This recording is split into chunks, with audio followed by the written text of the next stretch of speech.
My name is Jason, and this is my shop, Classic Crew Cabs, where we find, rescue, and restore some of the lowest production vehicles ever made. Follow along on YouTube, follow along with our story on these trucks.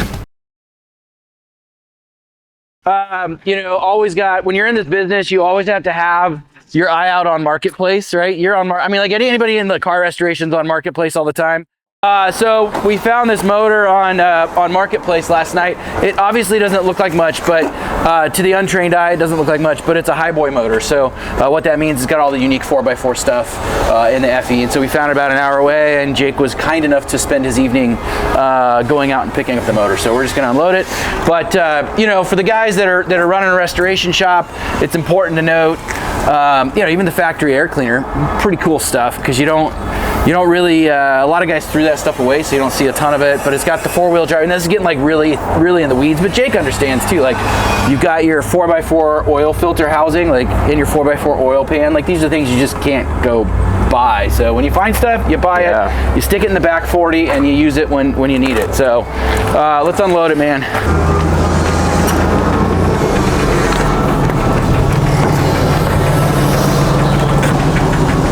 Go down a tiny bit. I don't want to scratch your bed floor, man.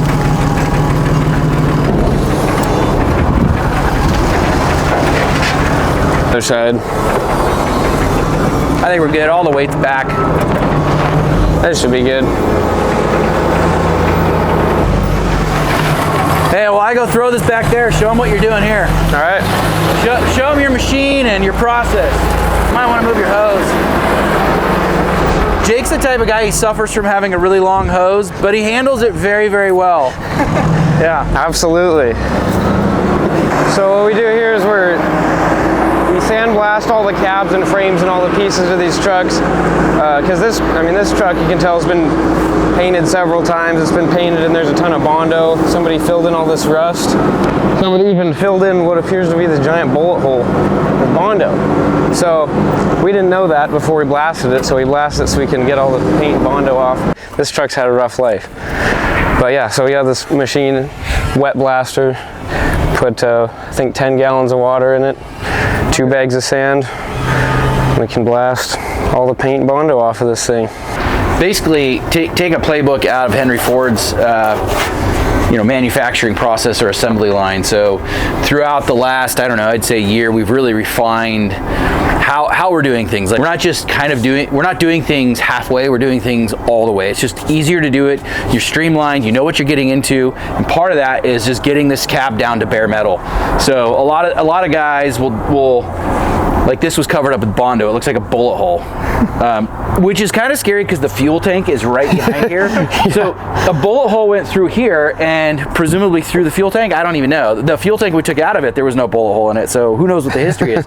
But if you look all along this drip rail right here, there's Bondo shoved in these holes. So at some point, someone along the way came through and they didn't care to repair the rust, they just covered it up with Bondo. And unfortunately, in our industry, that is still a fairly common practice with a lot of the cheap flips that you see out there online. And so I always urge people to really do their research on who they're buying from and the shops that are doing the work, because this is more common than you'd think that we see this sort of work when we're blasting or when we get trucks in. Just they cut corners. And so here at Classic Crew Cabs, what we are focusing on is not cutting corners, doing things the right way. Do it right, do it once. Do it once, do it right. So there's no point in doing things and cutting corners and having this sort of thing. Like, if we wanted to, we could do this really quick, Bondo it, sand it, paint it, and it would look good for probably a year, maybe. Then it would start bubbling up.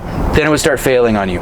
But what's the point of doing that? So we're gonna do it once, we're gonna do it right, and it takes a whole lot more time, but at the end result, you're gonna get a lifetime product, basically, is what we're looking for. So someone's gonna have this truck. This particular truck is a 1969 Ford F-250 Highboy. They made 524 of these. This was a family truck for the guy, and so he remembers, I've gotten a few stories for it, but he remembers driving around this as a kid, doing mud stuff, and I'm sure he has stories for that bullet hole. We'll go ask him. To have him send it to us for a full frame-off restoration is an honor, because it's a family piece for him, and so we're gonna do it up the absolute best way we can and have this serve him in his life, and then something he could pass down to future generations if he desires to. So yeah, Jake's weeks out here doing the Lord's work, blasting away, and today it just got above freezing, so he's going to start throwing snow at this thing and getting this thing down to bare metal. And then once it's done here, it's going to go into the metal shop. So I think that's a natural segue to walk inside and maybe go to the metal shop and let you get some work done out here in the warm weather. So yeah, like I said, we get it down to there, and the problem is, not the problem. The good thing is it exposes all of the problems. The problem is it exposes all of the problems, right? So we'll go back in here. I'll show you where we're at. Check out what we're doing here. This Tristan is a welder. Yep. And he's working over here doing metal work on these cabs. You've had the pleasure of working on what, 3 or 4 at least cabs? Oh yeah, at least. Yeah. So talk about the process. Like what's the typical rust areas? How do you guys solve that stuff? Typically the floor pans, these corners here. I mean, the door sill edges, door jambs, they rust out a lot. Very often. Along the roof line and everything needs to be checked. Now this one is an example where it's not horribly bad. Not so terrible. Yeah, we're gonna run into probably some issues right along there, I'd imagine. Yeah, but, probably a little bit, but it's definitely not as bad as the past few trucks that we've had. Yeah, right. Yeah. What's your best guess from this point, being the typical issues like your floor pans, your cab mounts?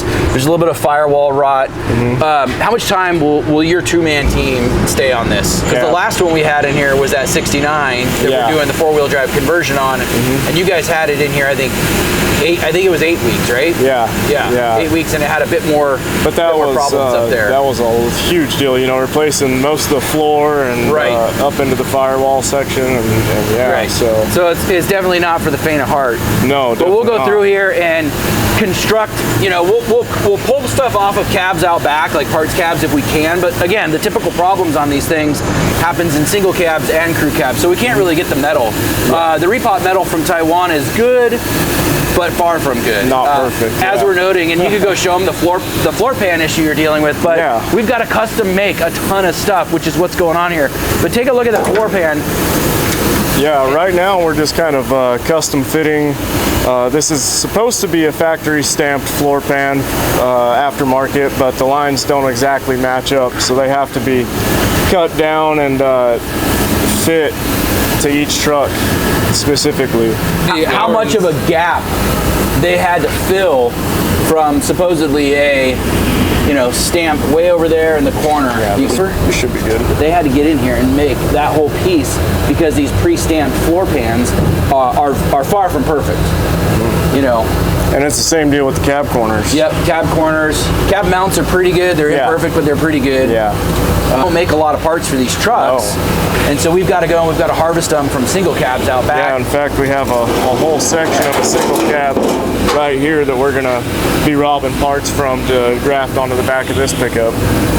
It's a lot more labor to dissect that, do the surgery on that with all the spot welds and get it cleaned up versus buying an aftermarket cab corner, but that's going to fit so much better and be a better finished product for the customer. You'll almost spend as much time working in the aftermarket cab corner as it takes to remove the factory one. Exactly. So you look up here on the other side, and a lot of these parts in here they don't make, and so there's multiple layers inside these cabs. So what we do is we go through and dissect it, get all of the rusted parts out, and then remake it using all of our, we got a brake, a shear, what other stuff, a bead roller, all that stuff to be to mimic the factory with brand new steel and get it all back together the way it should be. So it's a very laborious process to do it, but it's worth it in the end. So we got Vinny right now. He's DAing the roof. We don't blast the roofs because they're problematic as far as we blast the edges, but we stay off the roofs because the blaster has a lot of pressure and these roofs are prone to coil canning. So we stay off them as much as we can. We'll get in here and we'll DA them by hand, get them down to bare metal. That's the last part of the metal work prior to getting it into sealer, which is the next step before body work can start. So that's what Vinny's doing right now. He's getting that to make sure there's no other problematic areas underneath there. But let's go take a look real quick. If you can hear over the machinery and the DA running. So this is a 1969 F250 crew cab, two-wheel drive that we're doing a four-wheel drive conversion and a Godzilla 7.3 motor in for a customer. And he was born in 1969, so it was natural that he wanted to have a 1969. This thing spent 8 weeks with two guys on it inside metal. Doing everything like we talked about, but we're also going back to better than factory. These trucks were all hand built in Canada and basically pieced together with 2 or 3 trucks, and the body lines and the body gaps were imperfect from the factory. Well, we want to do it and make it look really, really good if we're going to be doing it. Like I said, do it once, do it right. So we'll go through and we actually re-gap all the body lines. So we've specifically designed the part that this cab's on to come up and hold the radiator support, hold the fenders, and hold the hood. So everything's constructed here. So when they start body working it, it's going to have all the right gaps and it's going to be the way it needs to be. Now this hood needs to go back outside and get blasted, of course. So does that fender. But this is to set up the initial gaps and make sure everything's right. And then this truck will get body worked on this card, so everything's getting worked together before it goes into paint, before it gets reassembled with the frame. So it's a pretty fun process, but like I said earlier, we're trying to get it down to where we have an assembly line, so I can have the chassis over here getting modified, while the body's over here getting body worked and metal worked, and then at some point the two are going to be married back together. So it's a fun process. So I don't know, let's just carry on and I don't know, go find something else to do. We'll go talk to Zach. So this is Zach. Zach, tell him what you do. All right, so I'm working on assembly on this 76 crew cab right now, and I'm almost done getting through doing all the power window stuff on it. So we're riding right along. I just have to harvest a few things from some doors out back, some one-off parts, and we'll get the power windows operational here in about a day. Show them what you're doing. Sure. This is a local customer's truck. He brought it to us and didn't expect to be a frame off, but it's been a full-blown frame off. And Zach, actually, you've done a ton of body work on this too, as well. Yeah. And just got out of paint, and he's doing the final assembly. Yeah, show him the power windows. Sure show thing. him kind of where we're at. All right, if you take a look in here. We're doing basically all the rough-in stuff at this phase. The chassis is still over there getting worked on, so we're rebuilding the axles and whatnot. And so we've still got this on the body stand. We're going through, we're putting in the vintage air, we're putting in the power windows, power locks, getting all the brand new wiring harness roughed in, ready to go. We'll start the assembly on the interior, get the carpet in, get the seats in, all that stuff. And so when it's ready to go over to final assembly, all that stuff's gonna get piped in with the motor. This truck actually is getting an FE that's a multi-port fuel injection. It's an Edelbrock ProFlow 4. So this thing's gonna have the works. It's gonna be a really, really nice truck for the customer. He's getting some custom interior made. He's supposed to be dropping it off today. So with any luck, we'll see the seats today, made by our local guy here that we get all our stuff done from. But the power windows is actually a really, really nice addition to the trucks. We found a company here that we go through called New Relics. Everything's made in the USA. Everything's got lifetime warranty, and the kits install pretty darn seamless. I mean, Zach will tell you, nothing's 100% seamless, but they work really, really great, and the customer's been good on customer support, and they have a good product. So we really like it. Just adds that next element of creature comforts to the truck. Nice, powered by Makita. I like it. Yeah. On this? Yeah. So as you can see, they operate pretty smoothly. Yep.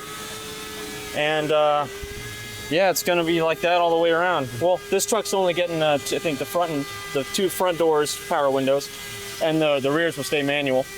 That was a customer requirement or customer choice. Customer choice, yeah. Yeah. New Relics sells the kit, as do we on our website. We sell the New Relics kit for the 4-door and both the bump side and the dent side. Right. Have you installed the power locks yet? They're in, but they're not hooked up to anything right now. I just have to make up a couple ends and then they'll be done. Yeah, those are pretty slick too. They're all operated by a key fob. Yeah, like that one over there. And they make those, we sell those on our website as well. Those are by Classic Keyless. We resell them, and they're for all 4 doors as well, which is kind of just another level of creature comforts. But right on, man. That's awesome. Well, appreciate your time, Zach. Yeah, no problem. Thank you. Love what you do. Check out some of the jobs we're doing over here. There's a local shop here in Idaho that closed down. They were participating in, let's say, not so great practices, and we ended up inheriting some of their work. So let's come and take a look at this. Got maybe like 5 projects just dropped on us out of the blue because we're in Idaho and the customers just wanted to like get the product over here, get the trucks over here. They were like in pieces. So this truck over there, if you pan way over there, Calypso Coral and white single cab. It's a patina build. So the guy wants to stay with the original paint, but what we're doing is we're doing a full-blown mechanical rebuild on it. So we've got the Dana 60 all rebuilt underneath it. We got the Dana 44 over on the axle rack. That's getting rebuilt. We're just waiting for a couple parts.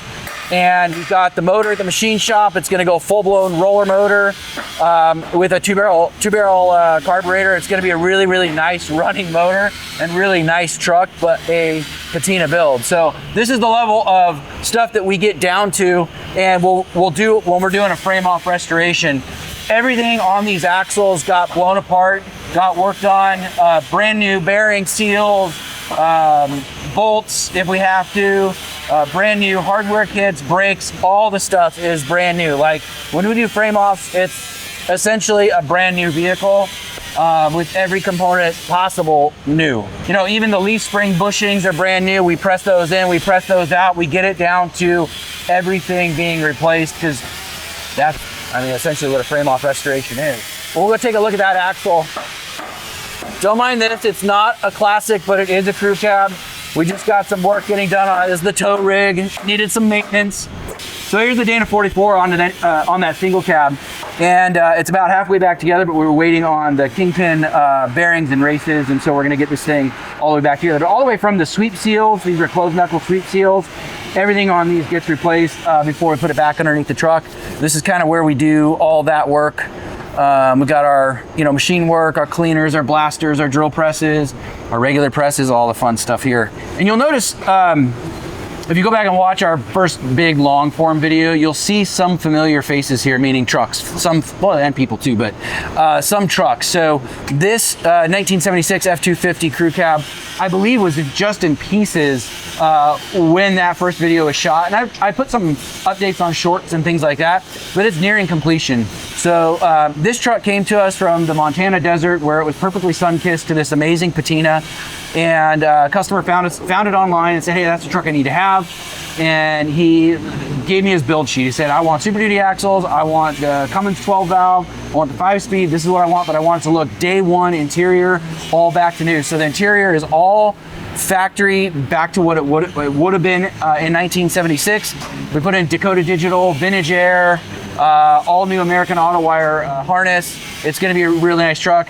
Literally, we just got this thing running a couple days ago, and we're putting the final touches on it to get some test miles on it, and the customer is going to fly in and drive it home to Colorado.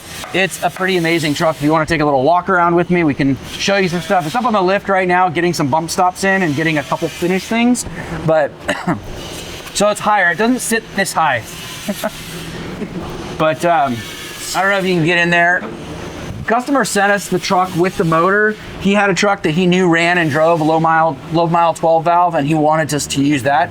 So that's what we pulled. The axles we harvested from Super Duty and fully rebuilt the axles. Went through, modified the frame to take them, and the thing just has an amazing stance. You really can't see it again accurately right now because it's kind of up on a lift, but this thing sounds amazing, runs amazing, drives amazing, and I wish you could open the doors and show you the interior, but stay tuned to our channel because we'll do a full-blown video on this truck, showing you what it looked like before, some pictures along the way, and then what it looks like now. And it's really, really something to behold. It's a beautiful truck and fun to drive. That cab that Zach's working on, this is the frame for that cab. So we're going through and redoing. Like I said, it was never meant to be a frame off restoration, but it's a local customer, and every time he comes down, he just wants it more and more and more. So it's turned into a frame off, and I'm really happy it did, because it's going to be an amazing truck, 1976. But right now we have the front axle at the machine shop getting some machine work done because it was kind of blown apart inside, and so we have a bunch of repair work doing there. But this truck has got to be one of my favorite trucks of all time. It's a 1972, I forget what they call it, but it's like a mint green. It was a local truck here. It was bought and sold in Idaho. Probably one of the most rust-free crew cabs that I have ever purchased.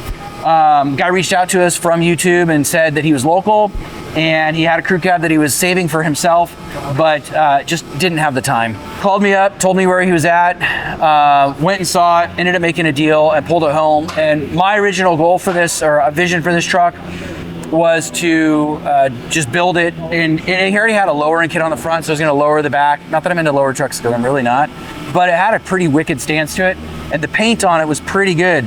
Well, I put it on my Instagrams, and a customer in Texas found it, and she called me. She said, like, no, don't do that to this truck. I want that truck.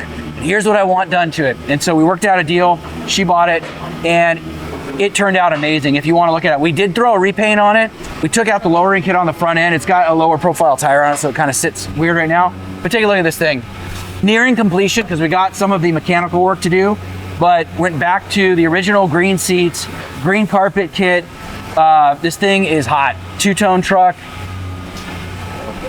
We completely disassembled this truck. Did all new felts, all new door rubbers. The front windshield's not in yet. But you step back in time on the inside. We didn't do a repaint on the inside because she wanted kind of the patina look that you get, where you have the wear marks from it being used. So we did a jam out paint job on it. But this thing turned out absolutely amazing. We built a nice throaty roller 460 for her with a 4-barrel carb on it. Thing is gonna rip. Final stages of the mechanical build on this truck. This motor was all brand new on the inside. We do comp cams, roller cam, roller lifters are inside, brand new Holley carburetor. We got the Petronix electronic ignition distributors. Like I said, it's probably one of my favorite trucks. Even though it's not a 4-wheel drive, I'm a 4-wheel drive guy. But this being a 2-wheel drive, the story that it's a local truck, the fact that I don't think it had any rot on it. It was a super, super dry crew cab. Let's go see what Danny's doing. Will you look at that? This is Danny. Hi, I'm Danny. So did you just color your hair red? I did. No, it's normally this color, but it had faded, so it needed redone. Oh, well. It is the best color. Yeah, show them what you're doing here. Danny, yeah. So this truck is a 1970 factory highboy crew cab, and it's a factory two-tone truck, which is super rare during the day. It's candy apple red with Wimbledon white on top. And this has been Danny's project for, I don't know, 6 months? A hot minute. You've been on this thing? A hot minute. It's fought me every step of the way, but it's going to be a stunner. It's going to be so beautiful when it's done. It's been your baby. All we have left are the 2 fenders, the tailgate, and the bed that need painted. So right now the bed and the tailgate are prepped for Raptor. So we're going to do tinted red, matching Raptor on the inside of the bed, and then and then the fenders and the outside of the bed just need painted red, and then put her all together. She's good to go.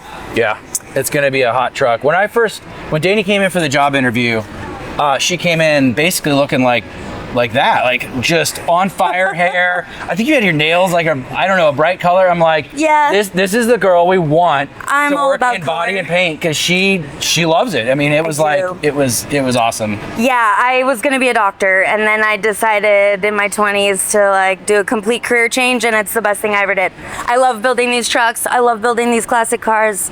You're like preserving history. 100%. You know, when you make them come back to life. Because like when I got this, it was, I mean, like this, but unpainted. So just completely torn apart. I have no idea what it's actually gonna look like when it's done. And that's like the best part, when you can stand back and you're like, I did that. It's gonna look awesome when it's done. I It's can gonna tell you be what. so pretty. This candy apple red love it. freaking pops. It is so bright and so vibrant. It has really good coverage.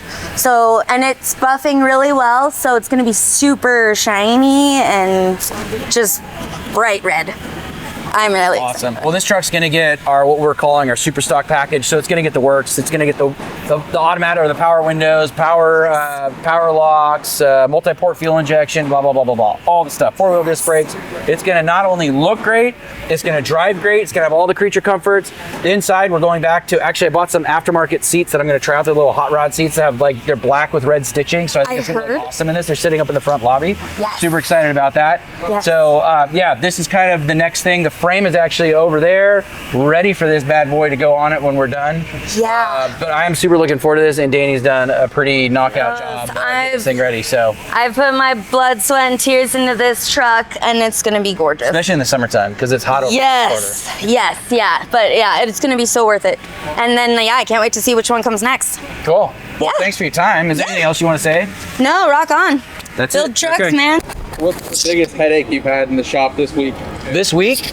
Oh man, I think I guess last week and it's the beginning of the week, but sort of, yeah, but there's always headaches. I think the ongoing headache is parts. Like we try and stock a ton of parts, but inevitably you're working on a project, and like that axle that's over on the axle stand, that's for the single cab. We usually deal with the highboy or the heavy duty highboy axles. This is a standard duty highboy axle. We don't have the parts for it. So we're just waiting on parts, and then, you know, we have a mechanic getting 3/4 of the way through the job, and then we have to wait a week on parts. So we just got in some sample decals for hubcaps that we manufacture. So let's go open this box and see what we got. This is our parts department here at Classic Crew Cabs, where we have bins and bins and bins and thousands of parts, and then inevitably don't have what we need. It's fantastic. Here's where we pack a lot of stuff. So we custom make headliners for both the bump side and the dent side crew cabs. Here's our stash of headliners. Yeah, both white and black. And so when we get orders through our website, we come in here and we pack them up. So this is my shipping room, my packing room. But check it out. So, and pardon the mess, but we make these stainless steel 12-inch dogfish hubcaps to mimic the factory ones. So you can't find good condition factory ones all the time, and they're really expensive when you do. So we went ahead and we made them ourselves. So we want to put these on all the trucks that we build and that we sell. So the thing missing from them is the black stickering that goes along here. So I'm working with a company that does vinyl wraps and vinyl stickering, and we're making our own. Hey Bill, hi. What's going on? You want to talk? So what do you think about that? Nice. That's what make it. You just got them in, huh? Yeah. And is it a gloss black or a flat? It's supposed to be a flat, but I haven't necessarily played around with it. Just opening it. So. I was thinking about that with glass. Well, I don't want to interrupt this man's filming. Yeah, you do. Okay, I do actually. Yeah. Did you bring your seats by? They're out here in the truck. Oh, let's go look at Bill's seats here. I think they're fine and dandy. Fine and dandy is not. I think there's a little bit of blue in that. Well, good. I'm glad to hear that. No, they look awesome. Okay, well, great. Yeah. Whatever. Oh, we do them all the time. Well, yeah. Let's get a guy to help unload. Okay. I'll get a couple guys and we'll put them up front so they don't get all dusty. Sounds wherever you want to put them. So Bill and I met. I don't know, how did we meet, at a swap meet or something? I saw you driving your truck and I followed you home. We're live on Channel 6 News tonight. You've had a lot of cars restored. Oh yeah. Through a lot of different shops. Yeah. What would you say is the biggest headache? The biggest headache, including us. Like, what's the biggest headache with shops? Well, right? I haven't had a headache with you because you've been very transparent with me, of course. Well, I appreciate that. But the biggest headache is getting a real true time zone. You know, it's like, and you know, we set a year, and we're inside of that. And so here's my rig right here, this beautiful 76. And it was down to nothing. I mean, Jason and crew took it just to bare metal. And they're working on the frame still and the motor, all that stuff. But this thing never left Ford Motor Company factory look anything like this. Yeah. There's no way it looked like this. You know what I just saw? I was a couple days ago is a new Ford Bronco. Same color. Right? Oh, it was awesome. Yeah. I just saw it and I thought, well, they haven't retired Bally Blue. No. There's Bally Blue and then it was Skyview Blue. Yep. And so this is how it left the factory color-wise. Yeah, Bally Blue with the Wimbledon white on top. Look at, so you put new glass in for me. Yep. Again, Ford Motor Company didn't do this kind of a job on this truck to the detail. So you asked the question, what do you look for in a shop doing stuff? Transparency, honesty, you know, and we have all that. I trusted you the minute I met you. I just, I appreciate that. Well, I did, and I do. Well, and we have an open door policy too. Like, come by any. I knew you were coming by because you said you're going to bring the seats. Right. So, and that's nice too. Is coming here and getting the feel, and looking around and stuff, and what have you. But no, I think you've got a great team here, and I've already recommended you. I told Jason I can't wait to put the Classic Crew Cab sticker on the back of my truck and drive down Eagle Boulevard. And, you know, the funny thing about that is, and I appreciate that, by the way, but a side story. So my oldest boy, who's 9, he has a best friend in school. Well, he has an older brother who's now driving. Oh, wow. And they love the shop. So he's like, can I have a sticker to put on the back of my Dodge Crew Cab? Now it's a 90s or 2000s Dodge Crew Cab. I'm like, hey, that's all right. Mark it away, baby. Well, I got a call from another dad at the school. Hey, one of your employees with a bumper sticker on the back window, Classic Crew Cabs, is driving crazy. He's in a white Dodge truck. And I'm like, oh, we know who the kid is. I know who that is. So I call his dad. I'm like, hey, funny story. And Yeah. I sent him the text message. Actually, the concerned dad sent me a text message. And he's like, haha, yeah, that's funny, but not funny. No, right, like, hey, but you know what? The stickers work, I guess. The great thing is the dad knows and the kid knows now, and he's 100%, 100%. If I can use the word sexy, it really is a sexy color and everything about it. So this whole bottom stuff here is all new. He had all this cut out here and got out in the graveyard there and put new stuff in. Yeah, basically the cab mounts are gone, all of the floors, there was no structural integrity to them. And so we harvested all that stuff from a single cab. And there's a particular line in the crew cab where the single cabs were put together essentially to make the crew cab. So we went back to that using the factory weld techniques and made it look, as back to factory as we can. And it does. Yeah. So, and about the cost of custom work? The cost of the material, the cost of the time to do it. We'll get, we get a lot of requests on our website or the social medias, or people will call me and they want prices of yesteryear, and unfortunately it's just not the case. I don't like it any more than anybody else, but paint jobs, there's no right way to do it cheap. There's just not. When you get into a paint job, we haven't done a single paint job where we don't have at least 400 hours into the body work. And then that's not even including the cost of material. The cost of quality paint, you're gonna spend a few $1,000s on just the material. And it's probably more than that. We don't use cheap sandpaper. We got 3M only. We don't use cheap paint. We use PPG stuff. We don't use cheap anything. It's all high quality stuff. When we're doing base clear, we don't do the cheapest clear. We do the highest level clear because that's gonna give our customer the longevity that they're looking for and the product they're looking for. So it's just not cheap to do it anymore. Just the cost, to rebuild an axle going front end, you're going to be replacing parts, all your bearings, all your seals, all your brake components, the time included in that. Man, it's just thousands and thousands of dollars to do that stuff, and it used to not be, but it just is. It's just so labor intensive. So I think that would be it. What's the craziest request you've ever gotten from a customer? Oh gosh. I don't know about craziest, but I will say the coolest request that I've gotten is on our 1969 F250 crew cab right there that we're building. It's going to be getting Super Duty axles and our 7.3 Godzilla with a 6-speed behind it. That's not the crazy part about it, or the fun part. So I'm transferring crazy to fun. Because I don't think it's all that crazy. I actually think it's really cool. What he wants is the back seat to fold up like this so he can put his dog's bed back there so his dog can go traveling with him. And then he wants it to be able to fold down when his dog's not there so he can transport people. And that's not something that these seats actually did. So we're going to have to custom fabricate that rear seat to have hinges and locking mechanisms, all that stuff. And it was just a really cool request. It's something that we're going to have fun designing and building. All right, so here's Winfred. I got a couple things to do on Winfred as we talk. So this truck came to me by just freak chance. So the thing you gotta understand about these crew cabs is they were all hand built in Canada. The bump side crew cabs, the production numbers are very, very limited. So this is a 1971 Highboy. They made 664 Highboy crew cabs in 1971. Now they made more two-wheel drive, of course, but not much more. They're very, very low production numbers. So they, for the most part, and they were specifically designed for commercial applications. So logging, railroad, what have you, purchase these things. It was very, very abnormal back in the day for one of these to be purchased and used as a family truck. The original sticker price on these was more so than a Shelby GT500 of the day.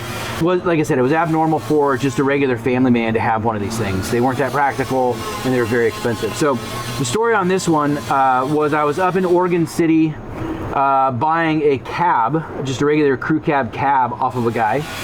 And he was telling me about a truck that he has been seeing on his route. He drove truck for Pepsi, and he said it was down in the Central Point area of Oregon, which is about 3.5 to 4 hours away, if I recall, from where I was. Now, I had no intention of going down there. I'm over near Portland. I was going to come right back here to Boise, which is an easy 6-hour drive. But he's telling me about this truck, telling me that he's stopped and he's talked to the owner. They're sort of receptive to sell, but they haven't come to a deal. And he also told me what he offered the seller, which I thought was sort of insulting low price for what he was describing, right?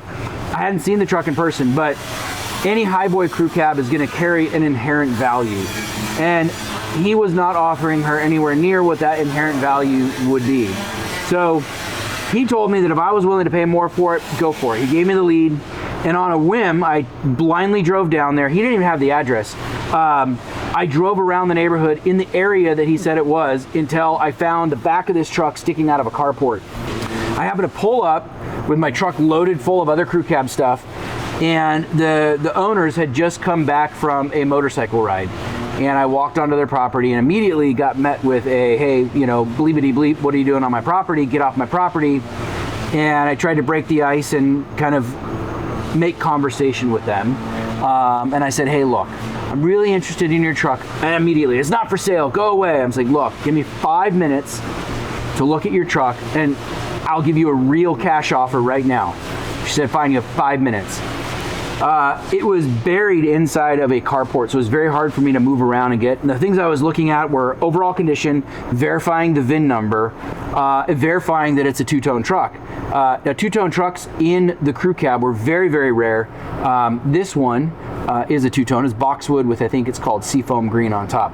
But I wanted to verify, and you could do all that through the door tag. So I did that within a couple minutes. I came back to her and I said, hey, here's what I'll pay you. And it was a real offer, not these lowball offers that these guys try and take advantage of people. It was just a real offer. I know these trucks. And I told her, I said, hey, I restore these trucks. I know the value. I'll give you a real offer. And so I did. And she said, hey, give me a call in 6 months. We'll be ready to sell it at that point. So I took her number and I put it in the visor of my truck. And at 6 months, I was so excited, I called her and she goes, stop calling, it's not for sale. And she hangs the phone up. And man, the anticipation that I had been feeling for that 6 months all just got completely obliterated right there. Very, very disappointed. Really thought my chance was blown. I think it came around Christmas time or whatnot. I sent them a Christmas card saying, hey, just wanted to wish you a Merry Christmas if you're still interested in selling the truck, doing all the right things. It wasn't until I think April that following year. So I've been working on this for about a year.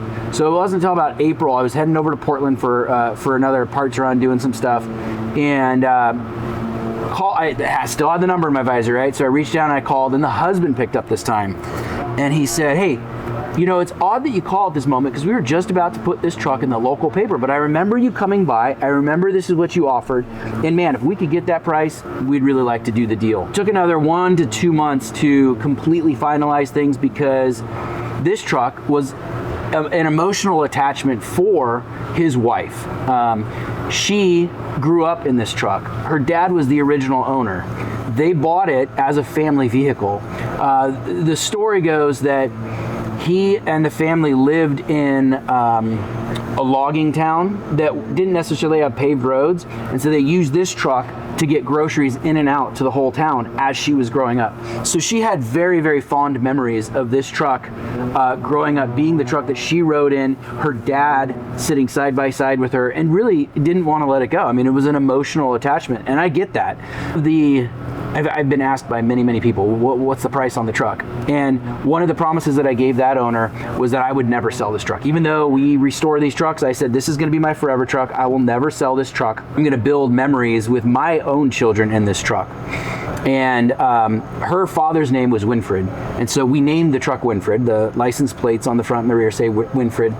And when I first had met that couple, I was met with extreme resistance when I first met them. And building that relationship over the year, it was 12 to 14 months, leaving the house, I was invited into the house. We were able to talk story about this truck, and I left with this woman in tears that she was so happy that this truck was going to a good home and not just someone that was going to flip it and make a buck, right?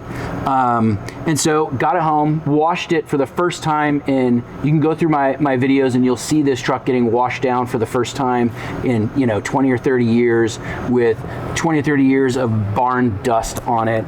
And really all I did to this truck was I buffed it up, changed all the fluids, of course went through the front and the rear axle because those are safety items, and I threw in some new seats that are redone to the factory spec, and I've been driving the heck out of this truck and exactly what I said I'd be doing, making memories with my kids. And it's been just a fantastic story to have in the back of my mind, and a fantastic story to share with you guys and my kids. My kids love Winfred, and we've just been making memories and having a ball. So even on date night, this is the truck I take out. Actually, tonight's date night, I'm taking my wife on a date. I'm taking Winfred, so I'm doing some final touches here. Had to get in and repair some wiring, but taking it out. So here, let me pop the doors for you guys, and you guys can see what I did to Winfred. I took everything out of Winfred as far as the seats and whatnot, and I took all of the rubber floor mats to make sure it really didn't have any rust. But here's a nice little touch for y'all.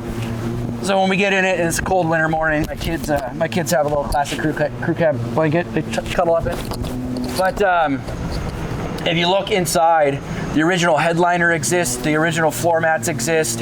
I wanted to get all of the stuff out of here to wash it down, treat the metal of any surface rust to make sure that I was able to preserve it.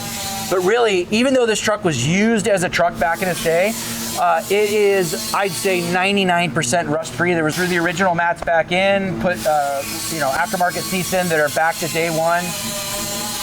Replaced the dash pad with a green dash pad that I found, and yeah, just been driving it. It's been just a really, really fun truck. And again, the memory in the back of my mind of this thing is envisioning her growing up in it with her dad and the memories that they were making. It's pretty special. It's a special truck. And that transfers over to, I think, a lot of the stories that I get from my customers, and them growing up in the trucks, or they remember their dad had one as a hunting rig in the late 70s or early 80s or whatever the case may be. And it's just kind of fun to bring that back and actually get these trucks back on the road to be enjoyed now as a family truck. Even though most of these things were corporate vehicles back in the day, now the norm is for trucks to be crew cabs, and guys are using them as their work rig if they're electrician or plumber or whatever, and as their weekend truck with their kids to go camping, hunting, fishing. And that's what we're reintroducing these trucks to be, is work trucks. If a guy, because a lot of our customers are actually buying them to be used as their daily rig for work, and for a family rig, and getting their classics back out on the road to be enjoyed once again. So it's really, really cool to be doing that. There's very, very few of these crew cabs left, and even fewer left on the road, and almost none of them are like Winfred here, rust-free. Most of these things were just rode hard and just destroyed, unfortunately. I get all sorts of comments all the time on YouTube and Instagram, privately and publicly, about, man, I've never seen one of those in person. I'd love to see one in person. They just aren't around. And yeah, so that's that. To finish up on this thing before date night, because this one doesn't have any power steering either. Little known fact, Highboys didn't come with power assist until '73, so they were all manual. That's why they came with tall, skinny tires, so it was easy to steer. It kind of is the joy of driving one. So just putting the steering wheel back on after doing some wiring work, get it going, and take the wife out on a date night. So if you like what we're doing here, subscribe to our YouTube channel, follow along on Instagram, stay tuned for more crew cab content.